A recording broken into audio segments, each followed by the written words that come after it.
Marhay na banggi, matapos mailunsar ta nakaaging taon ang programang Lawa at Binhi kan Department of Social Welfare and Development, dinoble pa kan ahensya ang bilang kan mga benepisyaryo kainingon niya na taon. May report si Joel Sulita. Dinagdagan pa mga benepisyaryo kang matriyumpong mailansar last year ang Lawa at Binhi program kang DSWD sa syudad, kung saan ang dating sanggatos na mga pioneering batch ning mga paratanom ang dinoble pa ang numero kang ahensya asing kinibong 200. Sa entrevista kay City Social Welfare and Development Office Head Anibel Vargas, igwanagunya ning 200 na mga benepisyaryo kan Lawa at Binhi program ang DSWD sa loob kan syudad. Ang sanggatos na mga bagong benepisyaryo masalang sa training kasabay kang nainot ng 100 na mga benepisyaryo na na-retain kang ahensya uli kang maray na resulta asin implementasyon kang programa. Ang Project Lawa at Binhi kan Department of Social Welfare and Development, obheto iyo na mamitigate ang climate change impact sa mga vulnerable communities sa paagi kang water access asin food security project, kung saan nagtataon ng 20 dias na cash for work training para sa mga farmers, fisher folks, maging sa mga low-income household. Igwama ning tulong community garden ang syudad ning Naga asin water harvesting facilities na nyaon sa nursery sa Carolina, Panikwason asin sa Barangay Banatas. Kung liwat na maging maray ang performance ng mga benepisyaryo, pwede pa sindang mag-qualify para mas sa SLP kang DSWD. Sinainot, igwakita ni 100 beneficiaries. Sungo niyan 200 na.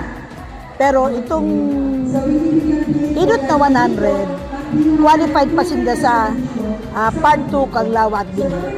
So ining Lawa at Binhi, inaapod na cash for work and training. Sabi yun, nag-training na ang DSWD, binabayaran sinda, nagtataranong sinda kan sa indang mga pananong, binabayaran sinda sa laong ng 20 days.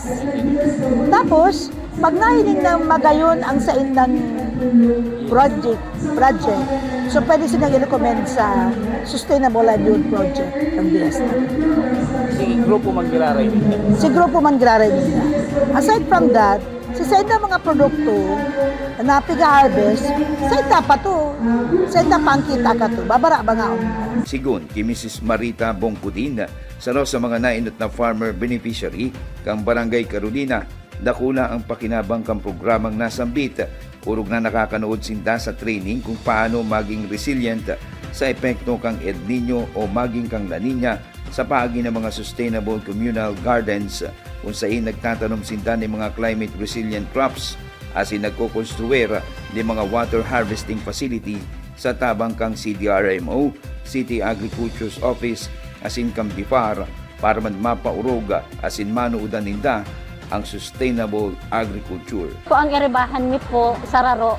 Tapos sa pansadiri mi po, nakakatabang man po kami sa mga tao. Dispis po, itong mga gosi mi pong nakakasubra man po sa Samoya, minsan ipinapanaomi or inire-retail mi po idi sa Carolina. Sa barato lang natin. Apo.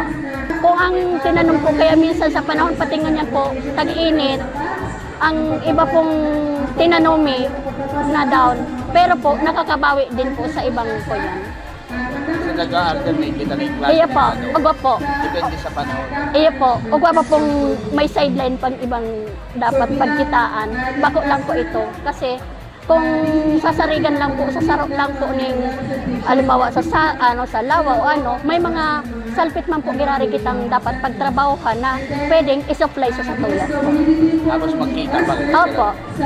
Dakulaan na rin puntabang sa pagtatabang po ninda, lalo na po sa DSWD.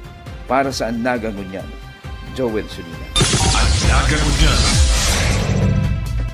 Ika ako, kita Annaga. Antabayan ang iba pang impormasyong may kinaaraman sa Lambang na Genyo. Annaga Ngunyan, sa ngaran kan sa Kuyang Pag-iriba sa Public Information Division na pinamamayuhan ni Jason Nyola. Ako si Riza Mostar Santos. Diyos mabalos.